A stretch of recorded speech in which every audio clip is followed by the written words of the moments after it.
Hi guys, so മത്തായിസ് Friday ബാച്ചിലെ ഈ ആഴ്ചയിലെ മൂവി ഒരു ഡോക്യുമെൻ്ററിയാണ്. Curry and cyanide the Jolly Joseph case. എല്ലാവർക്കും അറിയാവുന്നൊരു കഥയാണ്. ഒരു നാടിനെ മൊത്തം നടുക്കിയ ഒരു സ്ത്രീ ഒരു കുടുംബത്തെ മൊത്തം ഇല്ലാതാക്കിയ കഥ. ഭയങ്കര ഹോണ്ടിങ് ആണ്.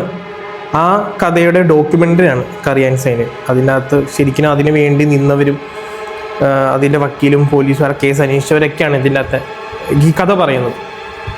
ആൻഡ് ഒരു നോർമൽ ഡോക്യുമെൻ്ററിന്ന് ഉപരി ക്രിസ്റ്റോ എന്ന് പറയുന്ന ഇതിലെ ഡയറക്ടർ ഇതിനെ കൺസീവ് ചെയ്തിരിക്കുന്ന രീതി എനിക്ക് ഭയങ്കര ഇഷ്ടപ്പെട്ടു. കാരണം ഇതിൻ്റെ എഡിറ്റിംഗ് പാറ്റേൺ ആയാലും മ്യൂസിക് ആയാലും നമ്മളെ ഹോണ്ട് ചെയ്യിപ്പിക്കും. ഓരോ സീൻ കഴിയുമ്പോൾ അടുത്തത് എന്താണെന്നുള്ളൊരു ക്യൂരിയോസിറ്റി ഉണ്ടല്ലോ, അത് ബിൽഡ് ചെയ്താണ് ഇതിൻ്റെ ക്ലൈമാക്സ് വരെ പോകുന്നത്. ഞാൻ ക്ലൈമാക്സ് ഒക്കെ എത്തി ഇത് തീർന്നത് കണ്ട് കഴിയുമ്പോൾ പേഴ്സണലി എനിക്ക് ഫീൽ ചെയ്തത്, ഞാനത് കണ്ടു കഴിയുമ്പോൾ എനിക്ക് ഭയങ്കര കഴിഞ്ഞിട്ടും ഞാൻ ഇതിനെപ്പറ്റി ആലോചിച്ചുകൊണ്ടിരിക്കുകയായിരുന്നു. ഭയങ്കര ഹോണ്ട് ചെയ്ത് ആലോചിച്ചുകൊണ്ടിരിക്കുകയായിരുന്നു. സോ ഒരു നല്ല ബെസ്റ്റ് എക്സ്പീരിയൻസ് നൽകുന്ന ഒരു ഡോക്യുമെൻ്ററി മൂവിയാണ് curry and cyanide the Jolly Joseph case. നെറ്റ്ഫ്ലിക്സിൽ ഇത് അവൈലബിൾ ആണ്. സോ കാണാത്തവരുണ്ടെങ്കിൽ തീർച്ചയായിട്ടും കാണുക, നിങ്ങൾക്ക് ഭയങ്കര ഇഷ്ടപ്പെടും. So next film with me മത്തായിസ് ഫ്രൈഡേ.